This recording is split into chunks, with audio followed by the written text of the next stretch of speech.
Hello' students, আজিৰ এই ভিডিঅ'টোত মই তোমালোকক ক্লাছ 6ৰ নতুনকৈ অহা সমাজ বিজ্ঞান কিতাপখনৰ পাঠ 1 আমাৰ পৃথিৱী এই পাঠটোৰ সকলো প্ৰশ্ন উত্তৰ দিম। আৰু এই প্ৰশ্ন উত্তৰসমূহ মই একেবাৰে সৰুকৈ লিখিছোঁ যাতে তোমালোকে সোনকালে মুখস্থ কৰিব পৰা আৰু তোমালোকৰ কোনো প্ৰব্লেম নহয়। ঠিক আছে, মুখস্থ কৰিলে পাহৰি নোযোৱা। গতিকে 1 নম্বৰ অনুশীলনীৰ পৰা চাই লওঁ ব'লা।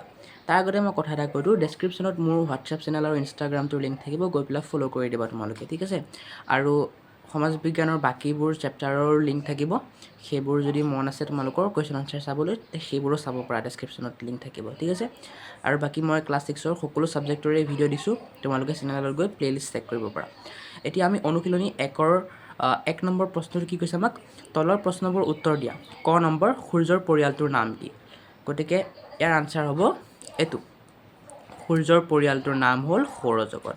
ঠিক আছে, এতিয়া আমাক চোৱাচোন খ নম্বৰটো কি কৈছে, পৃথিৱীৰ উপগ্ৰহটোৰ নাম লিখা। গতিকে সেইটোৰ আনচাৰ হ'ব এইটো,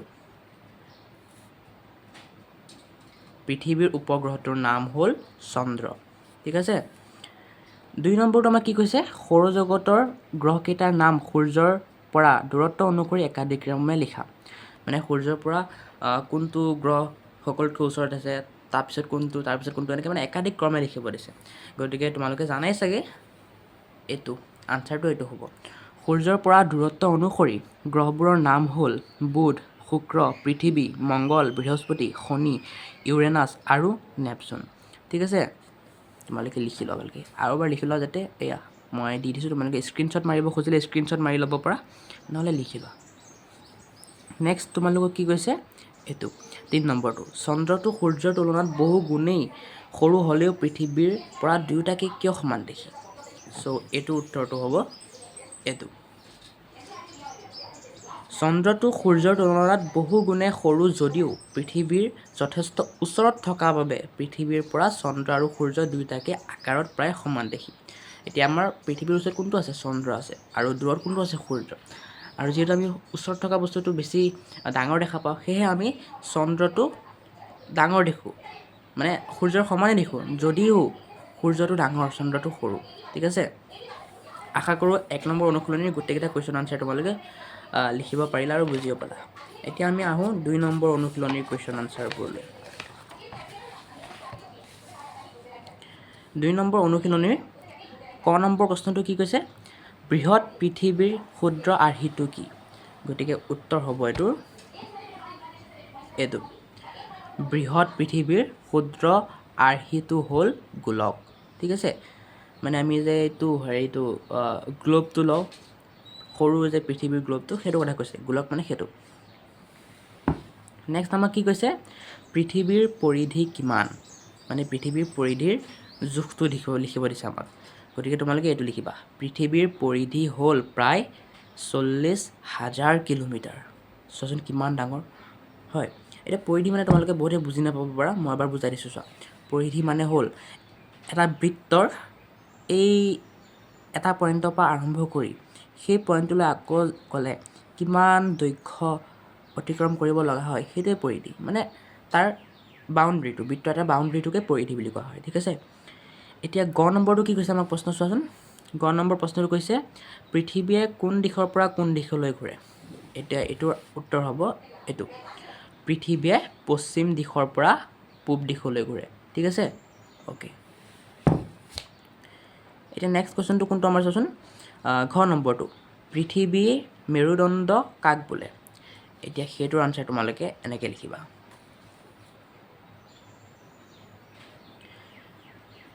পৃথিৱীৰ মাজেৰে উত্তৰৰ পৰা দক্ষিণলৈ কল্পনা কৰা ৰেখাডালক পৃথিৱীৰ মেৰুদণ্ড বোলে। ঠিক আছে, এতিয়া নেক্সট কুৱেশ্যন আমাৰ কি কৈছে, পৃথিৱীৰ 2 মেৰু আৰু বিষুৱ ৰেখা দেখুৱাই এটা গোলকৰ ছবি আঁকা। এটা ছবি লিখিব দিছে, মানে য'ত তোমালোকৰ 2টা মেৰু দেখাব দিছে পৃথিৱীৰ, যিটো সুমেৰু আৰু কুমেৰু, আৰু কি দেখাব দিছে তোমালোকৰ সেই 2টা দেখাই পেলাই তোমালোকৰ গোলক এটা ছবি লিখিব দিছে, লগতে বিষুৱ ৰেখাটো দেখাব দিছে হয়। গতিকে তোমালোকে এই ছবিটো লিখিলে হ'ব। এই ছবিটোত চোৱাচোন, এইটো বিষুৱ ৰেখা হয়, এইটো আমাৰ উত্তৰ মেৰু বা সুমেৰু, এইটো আমাৰ দক্ষিণ মেৰু বা কুমেৰু। ধুনীয়াকৈ দেখাই দিছে নাই দেখাই দিছে গতিকে এই চিত্ৰটো লিখি দিলেই তোমালোকৰ হৈ যাব ঠিক আছে ঠিক আছে এতিয়া আমি আৰম্ভ কৰোঁ বলা অনুশীলনী 3ৰ প্ৰশ্ন উত্তৰবোৰ ডিছকাশ্যন কৰা এতিয়া অনুশীলনী 3ৰ প্ৰথম প্ৰশ্নটো কি কৈছে আমাক চোৱাচোন প্ৰথম প্ৰশ্নটো কৈছে আমাক 1 নম্বৰৰ কটো অক্ষৰেখা কাক বোলে গতিকে তোমালোকে উত্তৰটো এনেকৈ লিখিবা চোৱা বিষুৱ ৰেখাৰ সমান্তৰালকৈ ক্ৰমে উত্তৰলৈ আৰু দক্ষিণলৈ কিছুমান বৃত্তাকাৰ ৰেখা কল্পনা কৰা হৈছে এই ৰেখাবোৰকে অক্ষৰেখা বোলে ঠিক আছে এতিয়া মই এবাৰ তোমালোকক মেপত দেখাই দি আছোঁ মানে গোলকত দেখাই দি আছোঁ ঠিক আছে ছবিত দেখাই দি আছোঁ চাই লোৱা এইটো কি হয় আমাৰ বিষুৱ ৰেখা আৰু এই বিষুৱ ৰেখাৰ এইটো সাইড কি হয় উত্তৰ আৰু এইটো সাইড কি হয় দক্ষিণ সাইড এতিয়া বিষুৱ ৰেখাৰ পৰা উত্তৰ সাইডে চোৱাচোন কেইটামান ৰেখা কল্পনা কৰা হৈছে ঠিক আছে এইবোৰ ৰেখা কি অক্ষৰেখা দক্ষিণ সাইডেও কিছুমান ৰেখা কল্পনা কৰা হৈছে বিষুৱ ৰেখাৰ সমান্তৰালকৈ বিষুৱ ৰেখাৰ সমান্তৰাল মানে বিষুৱ ৰেখা কেতিয়াও কাট নকৰে ঠিক আছে বিষুৱ ৰেখা কেতিয়াও নেকাটে ডাইৰেক্ট বিষুৱ ৰেখাৰ লগে লগে যাই থাকিব গতিকে দক্ষিণ সাইডেও আছে উত্তৰ সাইডেও আছে এইবোৰ কি বুলি কোৱা হয় অক্ষৰেখা বুলি কোৱা হয় ঠিক আছে বুজি পেলা আশা কৰোঁ খ নম্বৰ প্ৰশ্নটো কি কৈছে বিষুৱ ৰেখাৰ কৌণিক মান কিমান মানে বিষুৱ ৰেখাটোৱে পৃথিৱীৰ কেন্দ্ৰৰ লগত কিমান কোণ কৰি থাকে পৃথিৱীৰ কেন্দ্ৰ ক'ত থাকিব ইয়াত থাকিব পৃথিৱীৰ সোঁমাজত হয় এতিয়া কেন্দ্ৰৰ লগত কিমান কোণ কৰি আছে বিষুৱ ৰেখাই 0 ডিগ্ৰী যদি এনেকৈ থাকিলে হয় বা এনেকৈ থাকিলে হয় তেতিয়া কিবা কোণ কৰি থাকিলে হয় কিন্তু এনেকৈ পৰা একদম চিধা গতিকে কি হ'ব এইটো 0 ডিগ্ৰী কোণ কৰি আছে চ' তোমালোকে এনেকৈ লিখি দিবা আনচাৰটো বিষুৱ ৰেখাৰ কৌণিক মান 0 ডিগ্ৰী বা 0 ডিগ্ৰী ঠিক আছে এতিয়া আমি নেক্সট কুৱেশ্যনটো চাওঁ নেক্সট কুৱেশ্যনটো এইটো গ নম্বৰ সুমেৰু আৰু কুমেৰুৰ কৌণিক মান কিমান এতিয়া সুমেৰু আৰু কুমেৰুৰ কৌণিক মান কিমান হ'ব সুমেৰু আৰু কুমেৰুৰ কৌণিক মান হ'ব তোমালোকৰ 90 ডিগ্ৰী উত্তৰ আৰু কুমেৰুৰ কৌণিক মান হ'ব 90 ডিগ্ৰী দক্ষিণ ঠিক আছে এতিয়া আমি নেক্সট কুৱেশ্যনটো চাওঁ ব'লা নেক্সট কুৱেশ্যনটো আমাৰ কি কৈছে 2 নম্বৰ বিষুৱ ৰেখাৰ বিষয়ে বৰ্ণনা কৰা এতিয়া আমি অলপমান আগত বিষুৱ ৰেখাৰ বিষয়ে পঢ়ি আহিছিলোঁৱে এতিয়া আমি তাৰ বিষয়ে বৰ্ণনা কৰিব লাগিব হয় তো তোমালোকে এইখিনি লিখি দিলে হ'ব ইমান ডাঙৰকৈ লিখিব নালাগে এই সৰুকৈ লিখি দিলে হ'ব তোমালোকে নাম্বাৰ পাই যাবা পৃথিৱীৰ মাজেৰে পূবৰ পৰা পশ্চিমলৈ কল্পনা কৰা ৰেখাডালক বিষুৱ ৰেখা বোলে ঠিক আছে এইখিনি লিখি দিলে হ'ব 2 নম্বৰৰ আনচাৰটোৰ বাবে এতিয়া নেক্সট আমি চাওঁ 3 নম্বৰ আমাক কি কৈছে এটা গোলকৰ ছবি আঁকি তাত প্ৰধান অক্ষৰেখা কেইডাল দেখুওৱা মানে আমাক পৃথিৱীৰ এটা ছবি লিখিব দিছে লিখি পেলাই তাত প্ৰধান অক্ষৰেখা কোনবোৰ এটা হ'ব কৰ্কট ক্ৰান্তি আৰু এটা হ'ব মকৰ ক্ৰান্তি সেইকেইটা দেখাব দিছে হয় গতিকে তোমালোকে এই ছবিটো লিখি দেখালেই হ'ল মই অলপমান ডাঙৰ কৰি দিছোঁ যাতে তোমালোকে ধৰা পোৱা মই এবাৰ পঢ়ি দিছোঁ যাতে তোমালোকে আখৰবোৰো ধৰা পোৱা ঠিক আছে এইটো 23.5 ডিগ্ৰীত দক্ষিণ অক্ষাংশ এই অক্ষৰেখাটো কি বুলি কোৱা হয় মকৰ ক্ৰান্তি এইটো বিষুৱ ৰেখা তাৰপিছত কৰ্কট ক্ৰান্তি কিমান ডিগ্ৰী অক্ষাংশত আছে 23.5 ডিগ্ৰী উত্তৰ অক্ষাংশত আছে তাৰপিছত সুমেৰু বৃত্ত কিমান ডিগ্ৰী অক্ষাংশত আছে 66.5 ডিগ্ৰী উত্তৰ অক্ষাংশ কুমেৰু বৃত্ত 66.5 ডিগ্ৰী দক্ষিণ অক্ষাংশ এই গোটেইকেইটাই কি হয় অক্ষৰেখা হয় আৰু এইবোৰ বহুত প্ৰধান অক্ষৰেখা মানে ঠিক আছে এতিয়া আমাৰ 3 নম্বৰৰ অনুশীলনীটো হৈ গ'ল এতিয়া আমি চাম 4 নম্বৰ অনুশীলনীটো প্ৰশ্ন উত্তৰ 4 নম্বৰ অনুশীলনীৰ 1 নম্বৰ কটো কি কৈছে চোৱা দ্ৰাঘিমা ৰেখা কাক বোলে এতিয়া অক্ষৰেখাটো তোমালোকে বুজি পালা দ্ৰাঘিমা ৰেখা কাক বোলে সেইটো বুজিব লাগে গতিকে দ্ৰাঘিমা ৰেখা কাক বোলে তোমালোকে এনেকৈ লিখিবা চোৱা মই দেখাই আছোঁ এয়া এনেকৈ লিখিবা দ্ৰাঘিমা ৰেখা কাক বোলে উত্তৰটো হা এইখিনিলৈকে লিখিলে হৈ যাব বোলে ঠিক আছে বাকী এইখিনি লিখিব নালাগে অকল এইখিনিলৈকে লিখিলে হৈ যাব তোমালোকে পৃথিৱীৰ উত্তৰ মেৰু আৰু দক্ষিণ মেৰু সংযোগ কৰি কিছুমান অৰ্ধবৃত্তাকাৰ ৰেখা কল্পনা কৰা হৈছে এই ৰেখাবোৰকে দ্ৰাঘিমা ৰেখা বোলে এইখিনিলৈকে বোলেলৈকে লিখিলে হৈ যাব বাকীবোৰ লিখিব নালাগে ঠিক আছে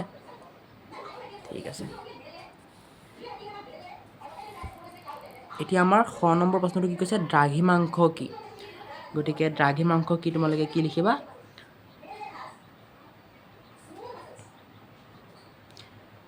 দ্ৰাঘিমা ৰেখাৰ কৌণিক মানকে দ্ৰাঘিমাংশ বুলি কোৱা হয়। দ্ৰাঘিমা ৰেখাৰ কৌণিক মানকে দ্ৰাঘিমাংশ বুলি কোৱা হয়। এইটো লিখি দিলে তোমালোকে হৈ যাব। পিছত নেক্সট কি কৈছে আমাক গ নম্বৰ পৃথিৱীৰ পূব আৰু পশ্চিম এই দুয়ো দিশে মুঠ কিমানডাল দ্ৰাঘিমা ৰেখা কল্পনা কৰা হৈছে। গতিকে ইয়াৰ উত্তৰটো তোমালোকে এনেকৈ লিখিবা। পৃথিৱীৰ পূব আৰু পশ্চিম এই দুয়ো দিশে মুঠ 360ডাল দ্ৰাঘিমা ৰেখা কল্পনা কৰা হৈছে। ঠিক আছে।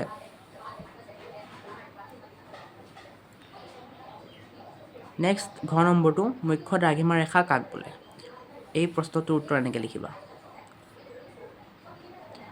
0 ডিগ্ৰী আৰু 180 ডিগ্ৰী পূব বা 180 ডিগ্ৰী পশ্চিম দ্ৰাঘিমা ৰেখাডাল লগ হৈ এটা পূৰ্ণবৃত্তৰ সৃষ্টি কৰে। এই পূৰ্ণবৃত্তাকাৰ দ্ৰাঘিমা ৰেখাডালকে মুখ্য দ্ৰাঘিমা ৰেখা বুলি কোৱা হয়। ঠিক আছে। নেক্সট 3 নম্বৰ কি কৈছে আমাক 2 নম্বৰ কি কৈছে আমাক দ্ৰাঘিমা ৰেখাৰ বিষয়ে বৰ্ণনা কৰা। এতিয়া আমি যে দ্ৰাঘিমা এইকেইটা কুৱেশ্যন যে আমি আনচাৰ কৰিলোঁ ক নম্বৰ খ নম্বৰ গ নম্বৰ ঘ নম্বৰ এই কুৱেশ্যনকেইটা আনচাৰ একেলগে লিখি দিবা। তেতিয়া তোমালোকে 2 নম্বৰ কুৱেশ্যনটোৰ আনচাৰ পাই যাবা। মই তোমালোকৰ বাবে লিখি দিছোঁ চোৱা। এইটো গোটেইকেইটা মই একেলগ কৰি লিখি দিছোঁ। সেইটো তোমালোকৰ 2 নম্বৰ কুৱেশ্যনটোৰ আনচাৰ হৈ যাব। ঠিক আছে। পৃথিৱীৰ উত্তৰ মেৰু আৰু দক্ষিণ মেৰু সংযোগ কৰি কিছুমান অৰ্ধবৃত্তাকাৰ ৰেখা কল্পনা কৰা হৈছে। এই ৰেখাবোৰকে দ্ৰাঘিমা ৰেখা বোলে। পৃথিৱীৰ পূব আৰু পশ্চিম এই দুয়ো দিশে মুঠ 360ডাল দ্ৰাঘিমা ৰেখা কল্পনা কৰা হৈছে। 0 ডিগ্ৰী আৰু 180 ডিগ্ৰী পূব বা 180 ডিগ্ৰী পশ্চিম দ্ৰাঘিমা ৰেখা লগ হৈ এটা পূৰ্ণবৃত্তৰ সৃষ্টি কৰে। এই পূৰ্ণবৃত্তাকাৰ দ্ৰাঘিমা ৰেখাডালকে মুখ্য দ্ৰাঘিমা ৰেখা বুলি কোৱা হয়। ঠিক আছে। তোমালোকে সেইটোও মানে এড কৰি দিব পৰা যে দ্ৰাঘিমা ৰেখাৰ কৌণিক জোখক বা মানক দ্ৰাঘিমাংশ বুলি কোৱা হয়। সেইটো ইয়াত এড কৰি দিব পৰা মানে সেইটোও লিখি দিব পৰা। ঠিক আছে। লিখি ল'ব নেলিখি ল'ব। গতিকে 2 নম্বৰ কুৱেশ্যনটোৰ আনচাৰো আমাৰ হৈ গ'ল। এতিয়া আমি 3 নম্বৰটো চাম। অক্ষৰেখা আৰু দ্ৰাঘিমা ৰেখাৰ মাজত পাৰ্থক্য লিখা। গতিকে 3 নম্বৰ কুৱেশ্যনটোৰ আনচাৰ এনেকৈ লিখিবা। অক্ষৰেখা আৰু দ্ৰাঘিমা ৰেখাৰ মাজৰ পাৰ্থক্য হ'ল অক্ষৰেখাবোৰ পৰস্পৰ সমান্তৰাল, আনহাতে দ্ৰাঘিমা ৰেখাবোৰ পৰস্পৰ সমান্তৰাল নহয়। অক্ষৰেখাবোৰ হৈছে পূৰ্ণবৃত্ত, আনহাতে দ্ৰাঘিমা ৰেখাবোৰ হৈছে অৰ্ধবৃত্ত। ঠিক আছে। গতিকে আমাৰ 4 নম্বৰ অনুশীলনীটো হৈ গ'ল। আমি এতিয়া চাম কোনটো 5 নম্বৰটো। এতিয়া আমি আহি পাই গ'লোঁ 5 নম্বৰ অনুশীলনীত। 5 নম্বৰ অনুশীলনীৰ ক নম্বৰ প্ৰশ্নটো কি কৈছে নাছাৰ সম্পূৰ্ণ ৰূপটো কি। মানে নাছাৰ ফুল ফৰ্ম লিখিব দিছে আৰু চ' সেইটোৰ আনচাৰ তোমালোকে এনেকৈ লিখিবা। এইটো নাছাৰ সম্পূৰ্ণ ৰূপটো হ'ল national aeronautics and space administration. National aeronautics and space administration. ঠিক আছে। এতিয়া খ নম্বৰটো কি কৈছে সূৰ্যই কাৰ চাৰিওফালে পৰিভ্ৰমণ কৰে। গতিকে ইয়াৰ উত্তৰটো কি লিখিবা তোমালোকে এনেকৈ লিখিবা। সূৰ্যই নিজ কক্ষপথেৰে হাতীপতি তাৰকাৰাজ্যৰ কেন্দ্ৰৰ চাৰিওফালে পৰিভ্ৰমণ কৰে। এতিয়া হাতীপতি তাৰকাৰাজ্যক ইংলিছত কি বুলি কোৱা হয় মিল্কী ৱে গেলেক্সি। তোমালোকে নাম শুনিছে চাগে হয়। এতিয়া সূৰ্যই কি কৰে ইয়াৰ চাৰিওপিনে পৰিভ্ৰমণ কৰে। ইয়াৰ কেন্দ্ৰৰ চাৰিওপিনে পৰিভ্ৰমণ কৰে। নেক্সট আমাৰ গ নম্বৰটো কি কৈছে পৃথিৱীক নিজ মেৰুদণ্ডত এপাক ঘূৰিবলৈ কিমান সময় লাগে। গতিকে এইটো হ'ব এইটো পৃথিৱীক নিজ মেৰুদণ্ডত এপাক ঘূৰিবলৈ 24 ঘণ্টা অৰ্থাৎ 23 ঘণ্টা 56 মিনিট 4 ছেকেণ্ড সময় লাগে। ঠিক আছে। তোমালোকে এটা কাম কৰিবা 24ৰ আগত প্ৰায় লগাই দিবা। প্ৰায় 24 ঘণ্টা মানে একে পৰাপৰি 24 ঘণ্টা নহয় কিমান হয় 23 ঘণ্টা 56 মিনিট আৰু 4 ছেকেণ্ড হয়। গতিকে তোমালোকে প্ৰায় লগাই দিলে বেছি ভাল হ'ব। এনেকৈ লিখিবা তোমালোকে পৃথিৱীক নিজ মেৰুদণ্ডত এপাক ঘূৰিবলৈ প্ৰায় 24 ঘণ্টা অৰ্থাৎ 23 ঘণ্টা 56 মিনিট 4 ছেকেণ্ড সময় লাগে। ঠিক আছে। বাকী দেখাই নাপালা চাগে ন এইটো এনেকৈ লিখিলে হৈ যাব।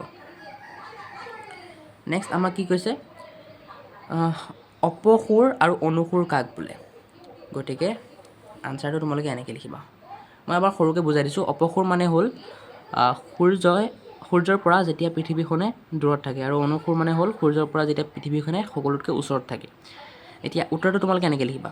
পৃথিৱীয়ে সূৰ্যক প্ৰদক্ষিণ কৰি থাকোঁতে 4 জুলাইৰ দিনাখন পৃথিৱীয়ে সূৰ্যৰ পৰা আটাইতকৈ দূৰত অৱস্থান কৰে। পৃথিৱীৰ এই অৱস্থানক অপসুৰ বোলে। আনহাতে পৃথিৱীয়ে সূৰ্যক প্ৰদক্ষিণ কৰি থাকোঁতে 3 জানুৱাৰী দিনাখন পৃথিৱীয়ে সূৰ্যৰ আটাইতকৈ ওচৰত অৱস্থান কৰে। পৃথিৱীৰ এই অৱস্থানক অনুসৰ বোলে ঠিক আছে একেবাৰে আনসাৰটো এইখিনিৰ পৰা ষ্টাৰ্ট হ'ব এইখিনিত শেষ হ'ব ঠিক আছে এইটো অলপ ডাঙৰ আছে গতিকে অলপমান মুখস্থ কৰিবলৈ টাইম লাগিব পাৰে তোমালোকক ঠিক আছে এটা নেক্সট আমাক কি কৈছে